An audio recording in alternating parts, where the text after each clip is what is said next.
السلام علیکم۔ کل میں نے آپ کو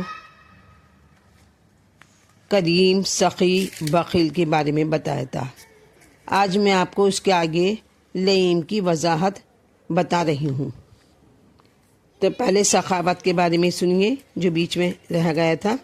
سخاوت کے 4 درجے ہیں۔ پہلا درجہ ہے کریم کا۔ کریم وہ ہوتا ہے جو رزق کمائے اور خود نہ کھائے بلکہ دوسروں کو کھلائے، یہ ہے کریم کی وضاحت۔ دوسرا درجہ ہے کہ سخی، اور سخی وہ ہوتا ہے جو رزق کمائے، خود بھی کھائے اور اللہ کی مخلوق کو بھی کھلائے، یہ ہے سخی۔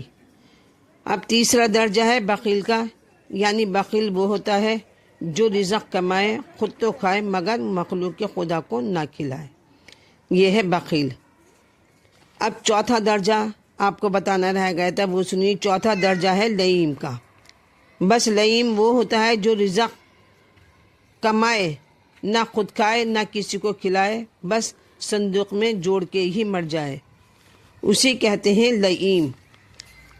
تو ایسے لوگ بھی دنیا میں ہیں جن بیچاروں کو کھانا نصیب نہیں۔ ہمارے علاقے میں ایک ایسی ہی مثال دیکھنے میں آئی ہے جس کا میں آپ کے سامنے ذکر کر رہی ہوں کہ ایک بہت بڑا زمیندار جس کا لڑکا نہ لڑکی نہ بیوی کوئی بھی نہیں تھا اور 10 مربع زمین کا مالک تھا، نہ بیچارے کو دن میں آرام نہ رات کو چین، کسی ٹائم اس کو چین نہیں مل رہا تھا۔ ایک پاؤ بھر گوشت لے کر 2 دن خود اور باورچی عید مناتے تھے۔ تو باورچی کو وہ آٹا تول کر دیا کرتا تھا کہ کہیں زیادہ نہ پک جائے۔ باورچی مشکل سے 1 مہینہ اس کی ملازمت میں نکالتا تھا کہ ساری زندگی بیچارے کی دولت جمع کرتے کرتے گزر گئی، اور جب پیمانہ زندگی لبریز ہو گیا اور مرنے کے قریب پہنچا تو ٹھنڈی سانس لی۔ لواحقین کی دریافت کرنے پر کہا، ہائے میں اپنی مراد کو نہ پہنچا۔ پوچھا گیا کہ آپ کی مراد کیا تھی؟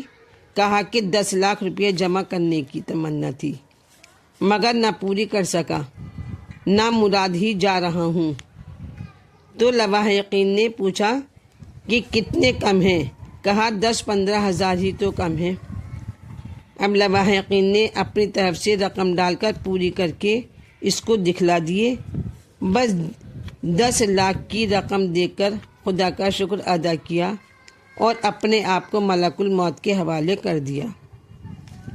یہ ہے صحیح لئیم کی قسم۔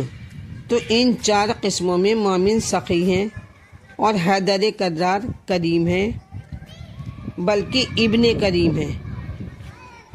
میں خیبر کی دولت کا ذکر کر رہی تھی کہ میرے مولا حیدر کرار کے حصے کا ڈھیر لگا پڑا ہے کہ آپ نے دیکھا کہ میدان سے دور، بہت دور کچھ عورتیں اور بچے کھڑے ہیں، اور آپ نے قمبر سے فرمایا کہ ان عورتوں اور بچوں کو بلا کے لاؤ۔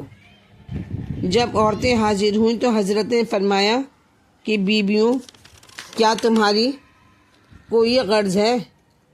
اور کس سے غرض ہے؟ کہا ہاں ہماری غرض بھی ہے، مگر اس شخص سے ہے جس نے کل خیبر فتح کیا ہے۔ فرمایا بیان کرو۔ وہ محمد مصطفیٰ کا غلام میں ہی ہوں۔ کہا اے دنیا کے مشکل کشا، ہم بیوہ عورتیں ہیں اور یہ ہماری یتیم بچے ہیں۔ آپ نے خیبر کو فتح کر کے بے شمار دولت حاصل کی ہے، برائے کرم کچھ ہمیں بھی عنایت کریں۔ بس اتنا سننا تھا کہ مولا نے فرمایا قمبر، میرے حصے کا مال ان عورتوں اور بچوں میں تقسیم کر دے۔ جس طرح خالی دامن گئے تھے ویسے ہی خالی دامن جھاڑ کر واپس تشریف لے آئے۔ جب جناب سیدہ نے مال غنیمت کے بارے میں عرض کیا تو فرمایا، بطول بے شک آپ کی اولاد 3 دن کی بھوکی تھی، مگر علی مجبور تھا۔ سیدہ تیرے باپ نے خیبر میں دولت مجھے دی اور میں نے آپ کے خدا کو دے دی۔ جناب سیدہ نے بس اتنا سنا تو سجدہ شکر ادا کیا کہ اے پالنے والے، تیری ذات کا لاکھ لاکھ شکر ہے کہ تو نے فاطمہ کو علی جیسا شوہر عطا کیا۔ اس کے بارے میں آپ کے سامنے ایک رباعی عرض کرتی ہوں، سنیے گا۔ توڑ دے جس کو علی پیوند ہوتا ہے ہی نہیں، توڑ دے جس کو علی پیوند ہوتا ہی نہیں، دے جسے حیدر وہ حاجت مند ہوتا ہی نہیں۔ ڈر نہیں مہتاب کو گر باب تو بابند ہو، ڈر نہیں مہتاب کو گر باب تو بابند ہو، علم کے گھر کا کبھی در بند ہوتا ہی نہیں۔ اگلا حصہ آیت کا ہے، وَلِيَعْلَمُ اللَّهُ مَن يَنصُرُهُ وَرُسُولَهُ بِالْغَیبِ، اور اللہ یہ جان لے کہ اس کی اور اس کے رسولوں کی بالغیب یعنی چھپ چھپ کے کون مدد کرتا ہے۔ تو اس آیت سے تو ثابت یہ ہو گیا کہ اللہ تعالیٰ بھی اس مرد کو ظاہر کرنا چاہتا ہے جو اس کی مدد کرے۔ تو آپ اس کے بارے میں سنیے کہ ایک مرتبہ جب گھوڑے سے حضرت قاسم گرے اور حضرت امام حسین کے پہنچنے سے پہلے گھوڑے جناب قاسم کی لاش پر دوڑ چکے تھے، اور دوسری بار چچا کے ساتھ لاش پامال ہوئی ہے۔ دوسری لاش علی اصغر کی، جس کو خود مولا حسین نے چھپانے کی کوشش کی تھی، مگر اشقیاء نے نیزوں سے زمین کرید کر معصوم کی لاش کو نکال لیا تھا۔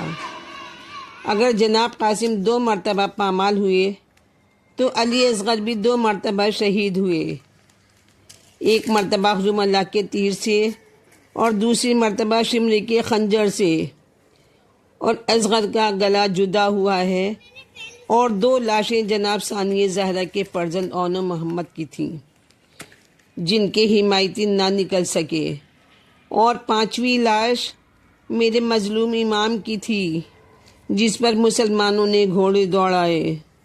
اب مرد اسدی کہتا ہے کہ میں لاشوں کو حیرت سے دیکھ ہی رہا تھا کہ کیا دیکھا کہ ایک شیر جانب قبلے سے دوڑتا ہوا آ رہا ہے، اور میں شیر کو دیکھ کر ڈر گیا کہ اب تک تو لاشیں محفوظ رہیں اور اب یہ جنگل کا شیر لاشوں کی بے حرمتی کرے گا۔ اب میں ڈر کے مارے ایک جھاڑی کے ساتھ چھپ گیا۔ شیر آیا اور اس نورانی لاش کا طواف کرنا شروع کر دیا کہ 7 طواف کرنے کے بعد شیر نے اس لاش کے قدموں پر سر رکھا اور ایک چیخ مار کے شیر تڑپ کر مر گیا۔ کہ اسدی کہتا ہے کہ میری حیرت کی انتہا نہ رہی کہ کیا ماجرا ہے۔ اس کے بعد وہ مرد اسدی جھاڑی سے نکل کر نورانی لاش کے قریب آیا اور کہا، یا ایھا المقتولو، اے قتل ہونے والے، خدا کے واسطے 2 باتیں تو بتلا دے۔ ایک تو یہ کہ یہ کون ہے، اور دوسری یہ کہ یہ شیر کون تھا جو تیری غربت کو دیکھ کر مر گیا۔ اور کٹے ہوئے گلے سے آواز آئی، عبداللہ، ارے نہیں پہچانا، میں حسین ابن علی ہوں۔ بس اتنا سننا تھا کہ مرد اسدی نے ایک چیخ ماری اور بے ہوش ہو گیا، اور جب ہوش میں آیا تو رو کر کہنے لگا، ارے مولا عباس کو کیا ہو گیا؟ فرمایا، عبداللہ عباس کو گلا نہ دو، وہ دونوں بازو کٹائے شہید ہو گیا ہے۔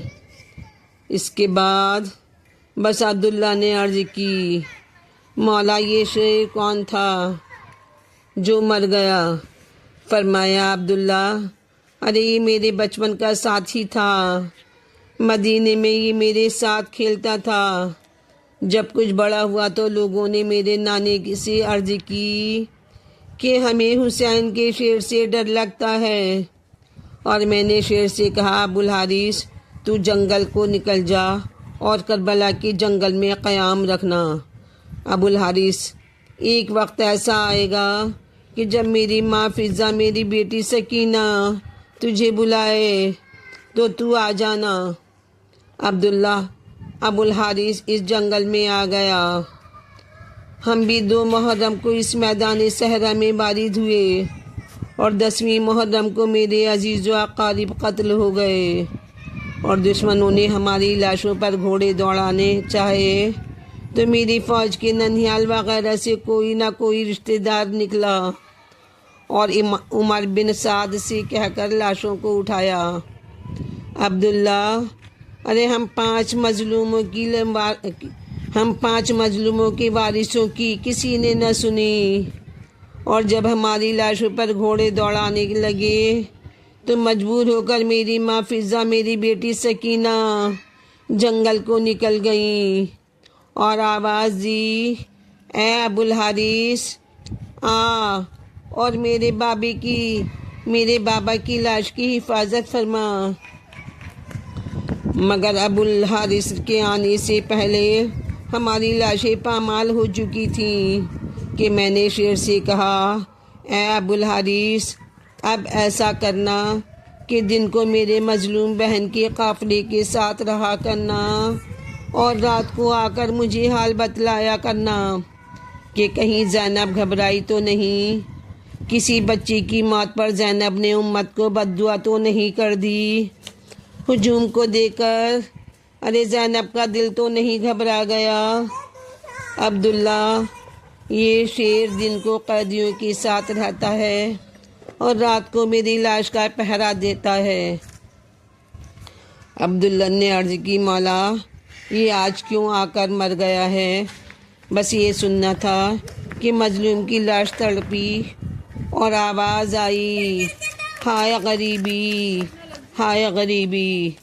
عبداللہ اس وقت زینب کا قافلہ کوفے کے بازار میں پہنچ گیا کہ لوگوں کا ہجوم ہے اور مکانوں کی چھتوں پر عورتیں سوار ہیں اور ان کی جھولیوں میں پتھر ہیں۔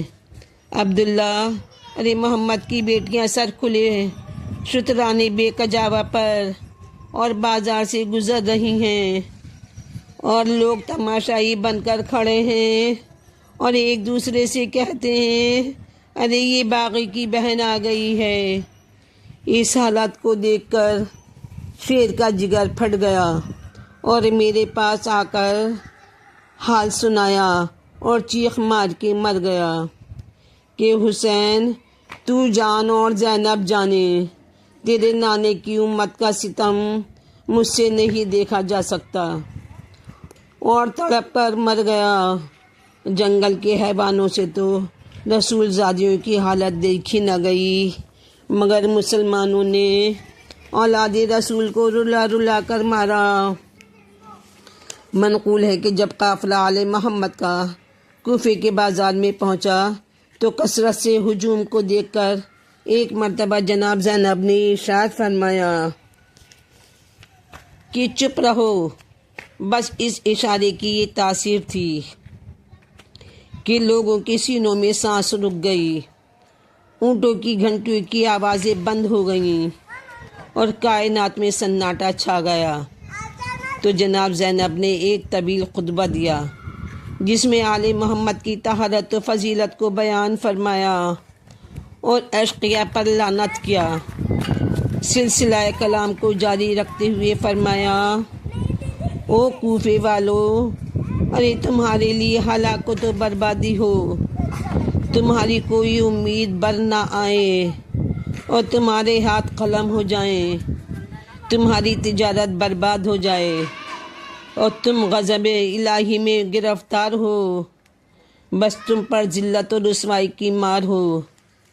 جب جانتے ہو کہ تم نے کس کو شہید کیا ہے، تمہیں کچھ معلوم نہیں کہ تم نے کس کو شہید کیا ہے۔